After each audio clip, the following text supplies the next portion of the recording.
జర్నలిస్టులు సమావేశాన్ని నిర్వహించారు. విలేకరులపై దాడులను తీవ్రంగా ఖండించారు జేహెచ్పీఎస్ సభ్యులు. డోన్ ప్రాంత జర్నలిస్టులు ఎదుర్కొంటున్న సమస్యలపై పెన్షనర్ల అసోసియేషన్ భవనంలో జర్నలిస్టుల సమావేశాన్ని నిర్వహించారు. ఈ సందర్భంగా మంత్రాలయంలో ఇటీవల విలేకరిపై జరిగిన దాడి ఘటనను జర్నలిస్టు హక్కుల పోరాట సమితి తీవ్రంగా ఖండించింది. సమావేశంలో పలువురు జర్నలిస్టులు మాట్లాడుతూ ఇటీవల కాలంలో జర్నలిస్టులపై అక్రమ కేసులు నమోదు చేయడం, విధి నిర్వహణలో అడ్డంకులు సృష్టించడం, భౌతిక దాడులకు పాల్పడడం వంటి ఘటనలు పెరుగుతున్నాయని ఆందోళన వ్యక్తం చేశారు. ప్రజాస్వామ్యంలో 4వ స్తంభంగా ఉన్న మీడియా ఇలాంటి దాడులు సమాజానికి మంచిది కాదని పేర్కొన్నారు. జర్నలిస్టులపై దాడులకు పాల్పడిన వారిపై చర్యలు తీసుకునేందుకు జేహెచ్పీఎస్ సిద్ధంగా ఉందని తెలిపారు.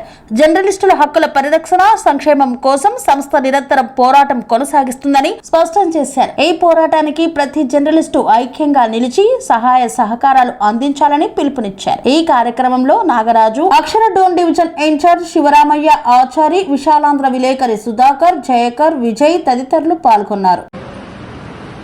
జర్నలిస్ట్ హక్కుల కోసం పోరాటం చేద్దామనే ఒక సంకల్పంతో ప్రత్యేకంగా ఒక యూనియన్ ఏర్పాటు చేయడం జరుగుతుంది.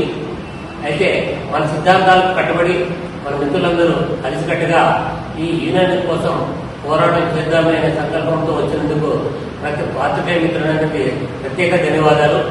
అయితే రేపు రాబోయే రోజుల్లో కూడా యూనియన్ కోసం, యూనియన్ అంటే ఏంటి, జర్నలిస్ట్ అంటే ఏంటి అనేది ప్రతి రాజకీయ నాయకులకి, ప్రతి ఒక్కరికి తెలిసే విధంగా మనం ఒక ఐక్యతతో పోరాటం చేద్దాం.